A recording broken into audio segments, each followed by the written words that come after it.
Okay, let's put the warp onto our frame loom. So we'll start here in the corner with the knot.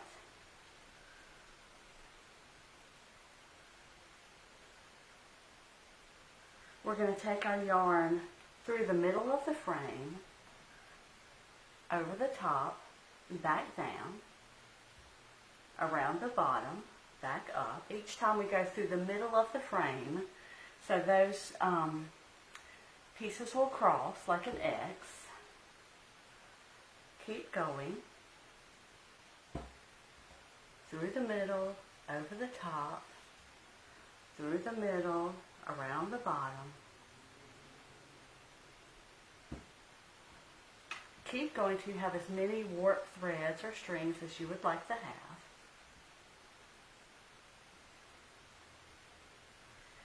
Keep going through each time.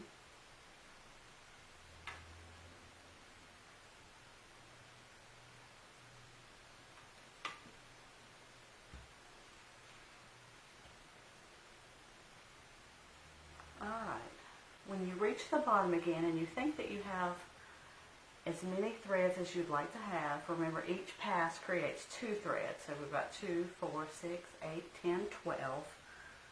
I think I'll go one more time.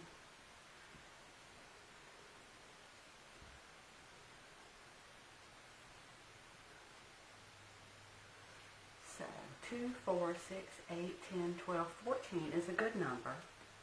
I'm going to cut the yarn here.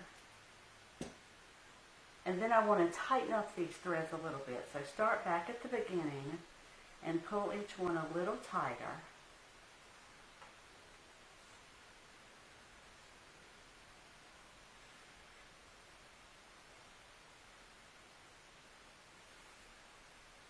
Keep pulling in the same direction that you put them on originally.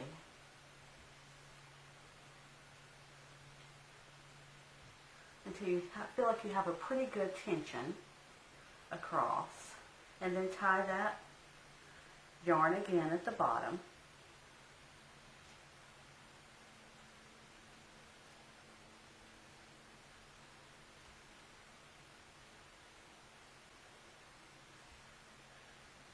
A pretty good knot.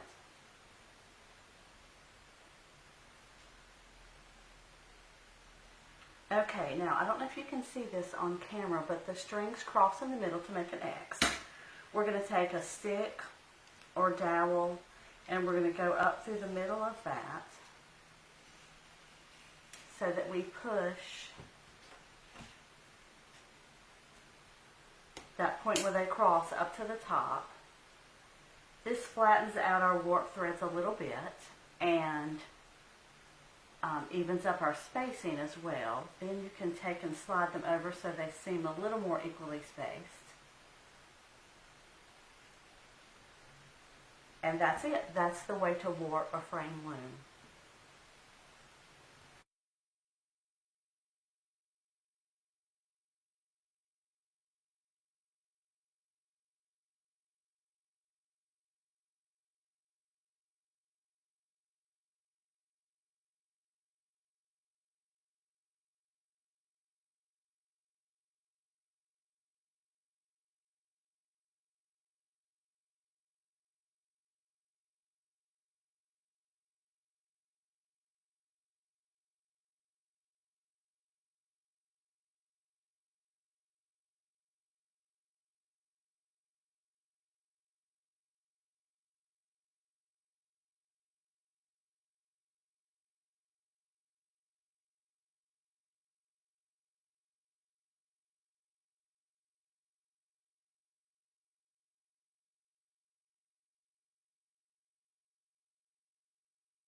Okay, let's practice this knotting technique to make a fringe at the bottom of our weaving. I've done a few rows of plain weaving to make a foundation base for the knots. And I've chosen a yarn that's sort of a textured or bumpy yarn, and I'm using 3 strands because I want it to look a little bit thicker. So go under 2 warp threads Even up your strands of yarn to be about centered. Then pull up a loop in the middle of those 2 warp threads. Take the ends of your yarn, put them together, put them through the loop, pull it tight, and slide it down to the base of your weaving. And there's a knot. So let's try that one more time. My strands of yarn under my 2 warp threads, even them up, pull that loop up in the middle of the 2 warp threads, put your yarn ends together, and push them through the loop, tighten up the knot, and slide it to the bottom. We'll continue this all the way across. When I'm finished, if I want to trim the bottom of my fringe to be more even, or I can cut it at an angle or a V shape, whatever you prefer, whatever look that you're going for. You can do this same knotting technique further up in your weaving. You can use thicker or thinner yarn. Really just be as creative as you like to be, and every weaving project will be a little bit different and unique.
Okay, let's practice the sumac stitch, or style of weaving.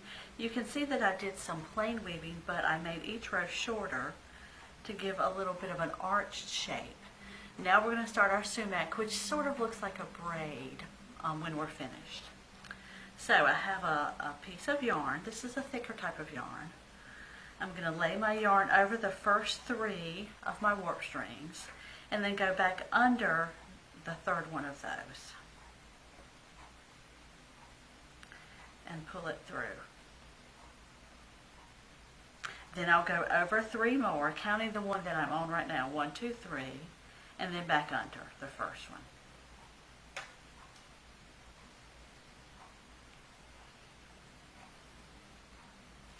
Over 3 and back under 1.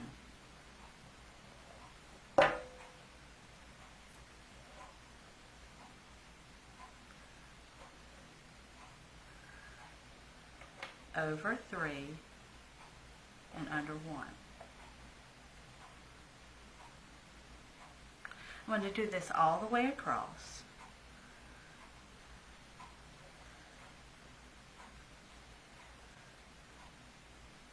Over 3, under 1 each time.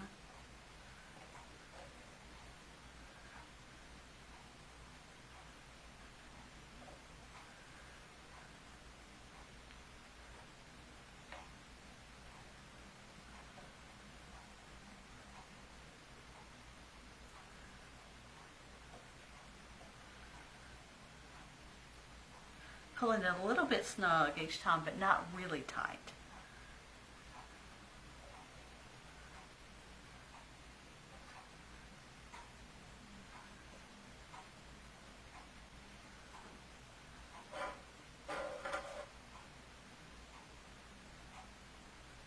And then at the end of the row, I only have 2 left. That's okay. I'm going to go over both of those and then under that one. And I'm going to do the same thing going back the other way. You can see that I'm weaving a little bit high on my warp. When I get the return row finished, I'll slide them both rows down to mold around the shape that I've made here. So going back this way, over 3, under 1, over 3, under 1,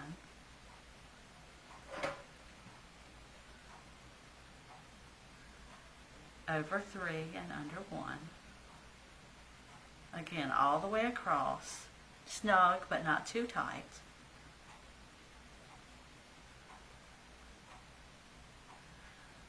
This stitch will have a different look if you use a thicker or thinner yarn.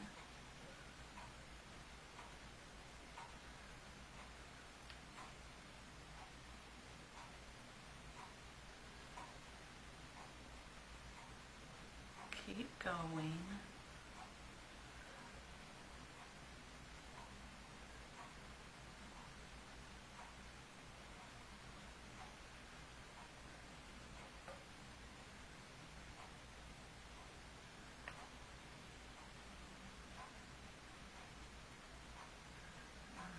Almost there. Over those 3, under that 1. And then to the end. And then I'm going to slide that down to fit around the arch that I made below. And that's our sumac stitch. I will secure these ends on the back as I go along with my other weaving. You can do multiple rows of this. To support it, you might want to do a row of plain weaving in between and then do another section of sumac stitch just to keep it a little bit firmer.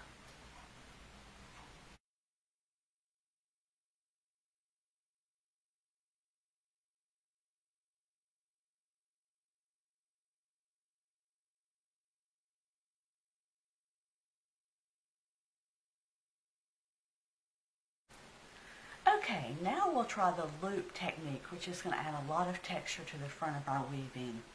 So first we're going to weave just a row of plain weaving, our over and under, all the way across, kind of loosely, because you're going to need more yarn than you would for just the plain row. So we're going all the way across, over and under.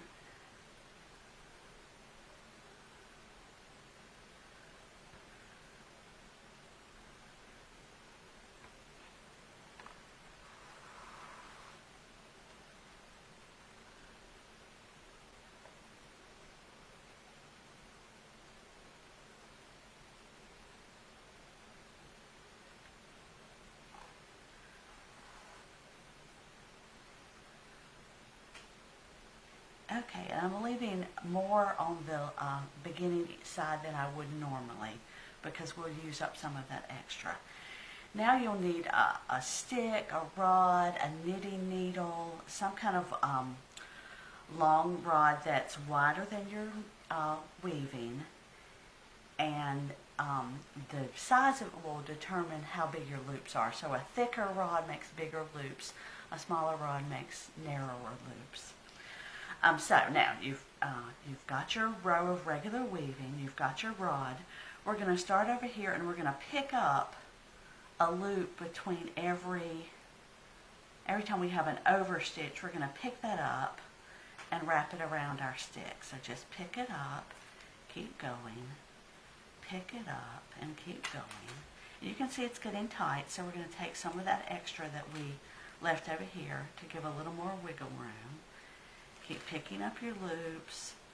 Every time you see an over, you dip your rod down and pick that loop up.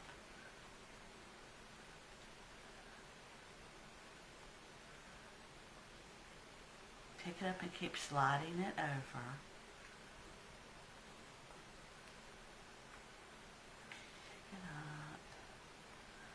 Pick it up, slide it a little more. Pick it up, there's our last one. Now, we're going to adjust those so they're a little bit snug and slide that rod down to our previous row of weaving. Now we're going to leave the loops on the rod for now, and we're going to come around and make another row of plain weaving to secure that. So where you went over before, you'll go under, all the way across, your over under stitches.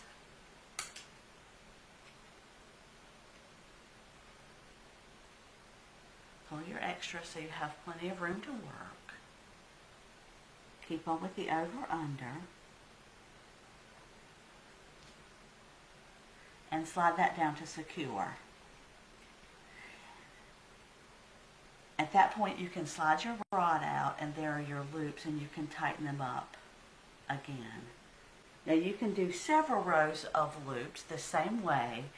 Just make sure you have a row of plain weaving in between each row of loops to secure it.